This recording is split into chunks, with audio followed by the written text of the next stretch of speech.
Hello ಸ್ನೇಹಿತರೆ, ನೀವು ನೋಡ್ತಾ ಇದ್ದೀರಾ ಮಾಹಿತಿ ಕೇಂದ್ರ ಯೂಟ್ಯೂಬ್ ಚಾನಲ್. ಯೂಟ್ಯೂಬರ್ ಮುಖೇಳಪ್ಪನ ಹೆಂಡತಿ ಗಾಯತ್ರಿಯನ್ನ ಹಳೆ ಹುಬ್ಬಳ್ಳಿ ಠಾಣೆ ಪೊಲೀಸರು ತಮ್ಮ ವಶಕ್ಕೆ ಪಡೆದು ಧಾರವಾಡದ ಶಕ್ತಿ ಸದನ ಕೇಂದ್ರದಲ್ಲಿರಿಸಿದ್ದಾರೆ. ಇದೀಗ ಈ ಕಾರಣಕ್ಕೆ ಮುಖೇಳಪ್ಪ ಪತ್ನಿ ಅರೆಸ್ಟ್ ಆಗಿದ್ದು, ಇದೀಗ ಹೊಸ ಟ್ವಿಸ್ಟ್ ಎದುರಾಗಿದೆ.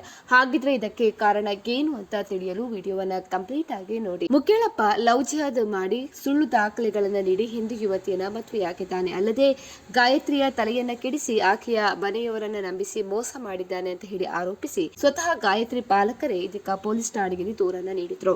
ಈ ದೂರಿನ ಆಧಾರದ ಮೇಲೆ ಸದ್ಯ ಗಾಯತ್ರಿಯನ್ನ ವಶಕ್ಕೆ ಪಡೆದಿರುವ ಪೊಲೀಸರು ಆಕೆಗೆ ಇದೀಗ ಅಲ್ಲಿಯೇ ಇರಲು ಧಾರವಾಡದ ಶಕ್ತಿ ಸದನ ಕೇಂದ್ರದಲ್ಲಿ ಅವಕಾಶವನ್ನ ಮಾಡಿಕೊಟ್ಟಿದ್ದಾರೆ. ಸೋಮವಾರ ರಾತ್ರಿಯೇ ಗಾಯತ್ರಿಯನ್ನ ಪೊಲೀಸರು ಧಾರವಾಡದ ಶಕ್ತಿ ಸದನ ಕೇಂದ್ರಕ್ಕೆ ಕರೆತಂದಿದ್ದಾರೆ. ಇವತ್ತು ಅಲ್ಲೇ ಆಕೆಗೆ ಇರಲು ಅವಕಾಶವನ್ನ ಮಾಡಿಕೊಟ್ಟು ನಾಳೆ ನ್ಯಾಯಾಲಯದ ಮುಂದೆ ಪೊಲೀಸರು ಆಕೆಯನ್ನ ಹಾಜರುಪಡಿಸಲಿದ್ದಾರೆ. ಒಟ್ಟಾರೆ ಕಾಮಿಡಿ ವಿಡಿಯೋಗಳ ಮೂಲಕವೇ ಹೆಸರು ಮಾಡಿದ್ದ ಮುಖೇಳಪ್ಪನ ವಿರುದ್ಧ ಇದೀಗ ಗಂಭೀರ ಆರೋಪ ಕೇಳಿ ಬರುವುದರ ಜೊತೆಗೆ ಆತನ ವಿರುದ್ಧ ಎಫ್ಐಆರ್ ಕೂಡ ದಾಖಲಾಗಿದೆ.